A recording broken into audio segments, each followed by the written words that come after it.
Hello, here for my next lesson. You actually get to see me this time.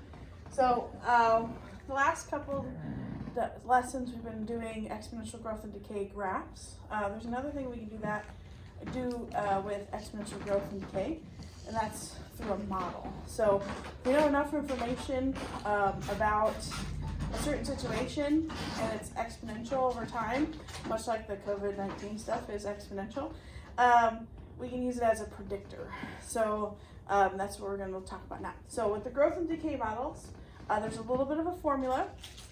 There's actually two little formulas, and there's only one small difference between the two. So let's talk about the first one, and I'll go through and identify the parts.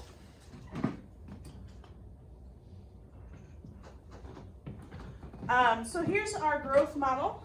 So with the growth model, the y is what we're trying to find, and we call that amounts after time.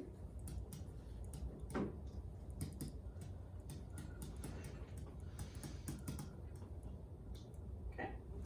So like I said, y is typically what we're looking for. We don't usually even have to write y equals, but that is what we're finding. So the amount after time. A is the initial amount.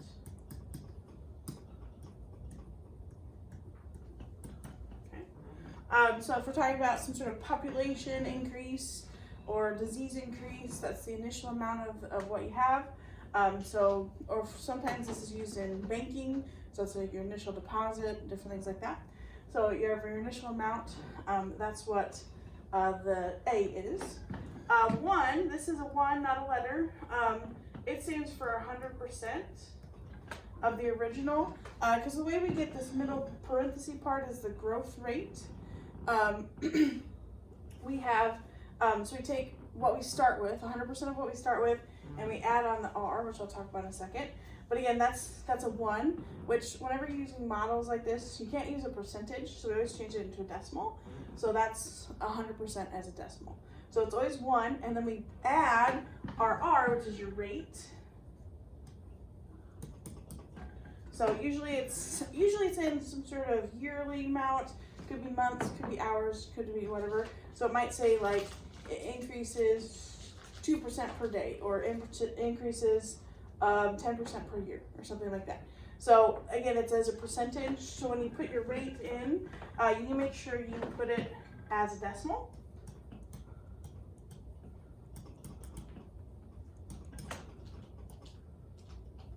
So in your problem, you'll be given it as a percentage, but we don't put percentages into models.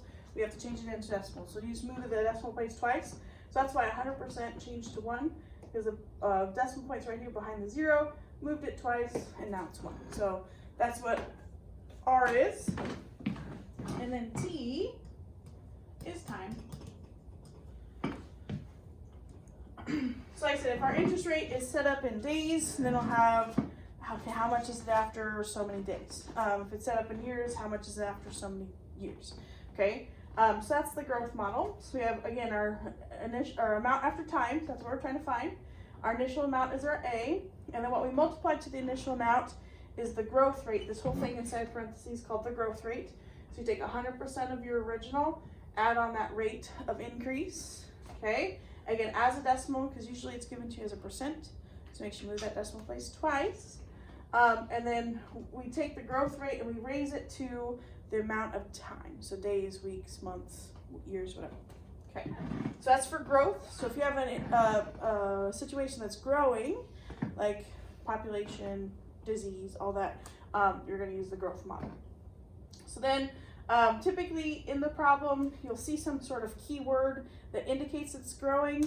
So usually if it's talking about a bank account of any kind, they don't typically take away money. If it's a loan, it is, but if it's just a regular bank account, usually they're giving you interest on your money. If it's talking about some sort of increasing situation, so it won't always say the word growth. Sometimes it does, but again, any type of word like increasing, going up, growth, that's your growth model. Okay, so then on the flip side of that, for a decay model, you're going to see keywords like decrease, going down. A big thing that we talk about with the value of something is a word called depreciate. So if you're trying to resell a car, there's a depreciation value in that. So again, if you see some of those words that indicate that it's going down, we're going to use the growth model, which there's only one little difference between that. It actually uses all the same parts, but instead of adding the rate because we're increasing, we subtract the rate because it's decreasing. So I'm just going to draw some arrows. Y is still the amount after time. A is still the initial amount, 100%. That 1 always stands for 100%. Here's where it's the difference. With growth rate, we're growing, we're increasing, so we add the rate. With decay models, we're decreasing, so we subtract the rate. And again, it still adds a decimal. I don't want to draw a big arrow, so I'm just going to rewrite time. So yeah, it's all the same information. So really you have to watch the problems, look for key indicators, whether it's a situation that's going up, so it's growing, or going down, so it's decaying. So like I said, growth, there's a lot of good words like, growth is used a lot, increasing, going up, stuff like that. Decaying, decreasing, decaying, going down. I said a word that's used a lot is depreciate. So a lot of times if you're talking about reselling something, if you've had it for a while, there's a depreciation value for it. So that's the one word that we use a lot for decay. That's maybe not a word that you use a lot. Sometimes you'll see the growth word for that is appreciate, so it's increasing in value, but most of the time it's just grow or increase or like that. So again, look for keywords. I'm going to do a quick reminder of decimals down here. Again, if your rate is 2%, again, you don't put the 2% into the formula. You move the decimal place twice, so it'd be 1, 2. So in your formula, you put 0.02. So don't forget that. Sometimes percentages do have decimal points. It's like 12.5%. So yeah, this already has a decimal, so we don't have to go to the end every single time. We would just move it where it's at. So that would be 0.125. So just make sure you're careful with that. So we're going to talk through a couple examples. I'll talk about how you can use your calculator to evaluate it. I'll show that up here on the board. So again, order of operations whenever you're evaluating anything. So we'll have to do parentheses first, exponents, then multiplication, because there's really 3 things that are happening. You're asked to subtract, but it's inside the parentheses, or add inside the parentheses. So we'll do that first. Next thing should come is the exponent. So we'll take whatever that is to an exponent, and then take it times the number. Now, for the most part, you shouldn't have to estimate in the middle or anything like that. You should be able to keep it all in your calculator. I'm going to show you how I do that. So let's do a couple examples.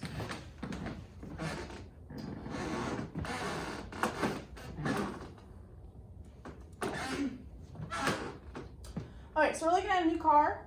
The new car costs $23,000, and then it's estimated to decrease about 15% per year. And again, this is just basic decay, so I know there's other factors that are usually taken into account when you're reselling the car, like how many mileage, how much miles you have, how well you took care of it, different things like that. So we're just going to do kind of a standard decrease, kind of give you a baseline. And like I said, typically when you do resell a car, other things are taken into account. This gives us a baseline. Okay, so it's a new car, $23,000. It's decreasing, so that's going to be a decay. So we're going to use our decay model for that, and 15% a year. So I haven't really given you all the information yet, because typically what I want you to do, I have this set up as a 2-parter. I do want you to go ahead and write out the model. So I don't want just the answer. I usually want to see where you put all the different things. So we're going to use our decay model.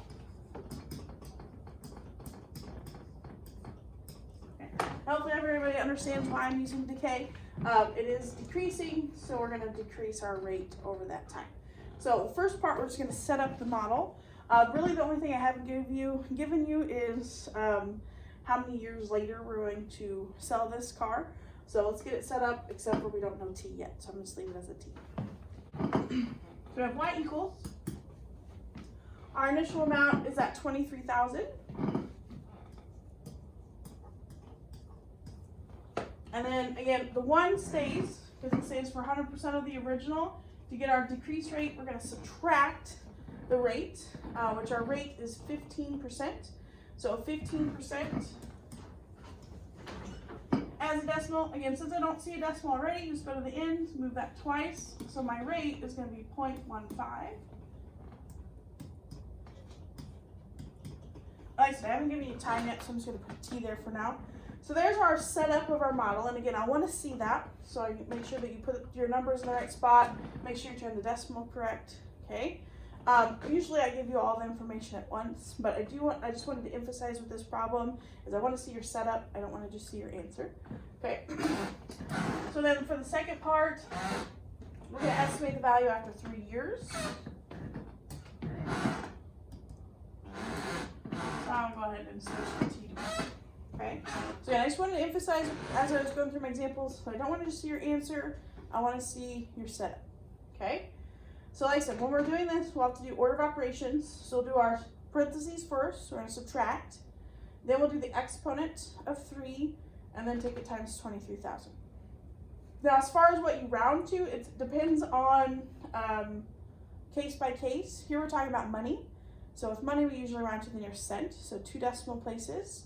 If we're talking about objects, we really don't want a half of a person or half of a something, so usually we round up to the nearest whole. So I won't put what to round to, so you should be able to get that from the problem. So like I said, since we're talking about money here, I'm going to round to 2 decimal places for the cent.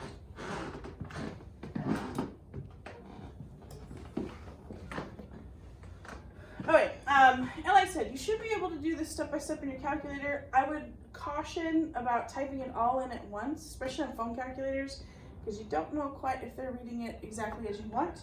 So I'm going to do it step by step. So order of operations tells me to do the parentheses first. So do 1 minus 0.15 equals. So that's what my parentheses ended up being. So then for my exponent, you should have an exponent key up here on my board calculator. It's X with a little Y. Sometimes it looks like a little caret. Okay. And actually, if I click this, and actually on the calculator screen, it does switch that to the little caret. Okay. I know a lot of phone calculators look like this anyway. So we're going to do exponent of 3 equals, okay? Like I said, don't worry about rounding here or worry about writing this down. I don't even necessarily need step by step, because as long as you have the model set up correctly, you should be able to calculate it correctly. So that's usually there's a long decimal here. And then we're going to go ahead and hit times 23,000 and then equals. So the way the model works is it takes off all the values that you need to throughout. So your ending value will be an approximate of what you should be able to sell that car for. So after 3 years, it'll be $14,124.88.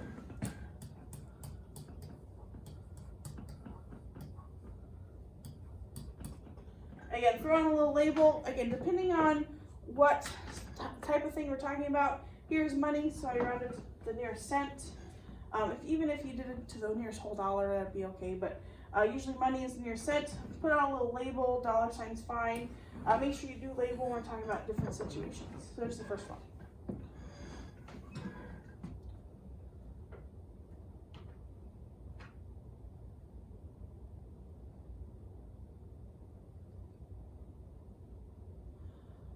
Next.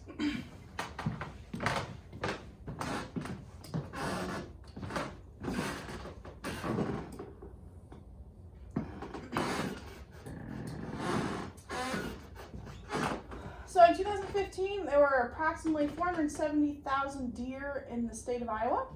At that time, the number of deer was growing by 4% annually. Okay, so yeah, we got in 2015.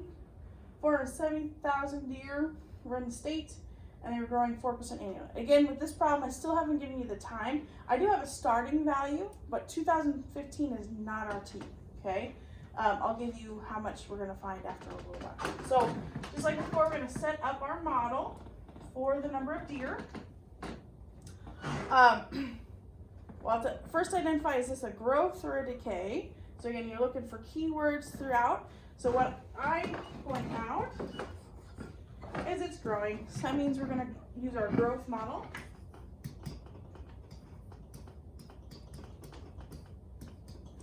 So instead of adding or subtracting our rate like we did for the decreasing value of the car, we're adding our rate for our increased value of population. Again, here we're talking about deer. So we shouldn't round to the nearest cent for deer. Deer, we like whole numbers. So we're going to round to the nearest whole number here eventually. So we'll get it all set up. So it's going to be y equals, A is our initial amount. So our initial amount will be that 470,000. And then again, always 1. Again, that stands for 100% of the original. And we're adding on our rate of increase. So since our rate is 4%, as a decimal, that would be 0.04. So you have to move that twice. Again, don't switch it to 0.4. It's not growing by 40%. It's growing by 4%, so it's going to be 0.04. Okay. And then, like I said, I'm just going to put a T there for now, because I don't know how many years it is. So we have everything set up. So we have our initial amount, 470,000, and then 1 plus 0.04 for our rate of increase. And so now what I want to estimate is how much deer would take, or would there be in 2019. Now again, this is just an estimate because I know we're not accounting for hunters or deer or car hits or anything like that. So it's just an estimation of how many deer we'd have. Okay, so my exponent is not going to also neither be 2019. Okay, so how many years passed between 2015 and 2019? That would be 4. Okay, so 4 is our T. So I'm going to erase T now and put 4.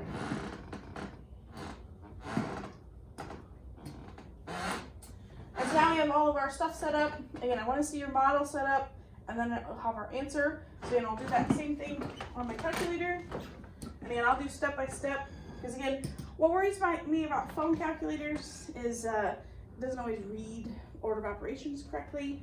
If you use enough parentheses, you might be able to get it done, but I just always caution. I want you to get something wrong just because of a calculator error. So we have 1 plus 0.04.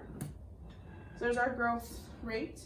Then we're going to do the exponent of 4. So our exponent key 4 equals, it's going to give us kind of a weird decimal. So we're going to just leave that in our calculator and just hit times 470,000.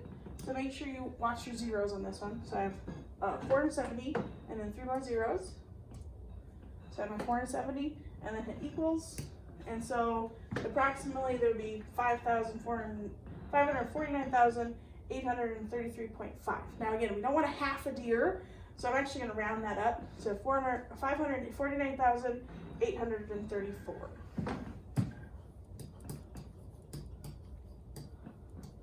Okay. Now again, we didn't round to the nearest cent because we're not talking about money, we're talking about deer. And I do want you to label, so I'm going to say deer at the end of that.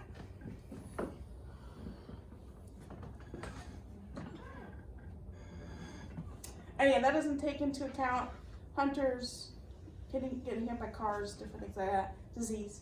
Okay, so that gives you a nice estimation of population growth.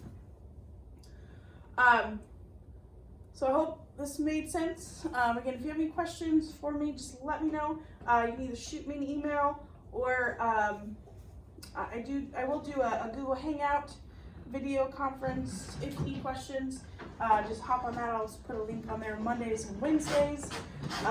Again, if you have any other questions, just let me know.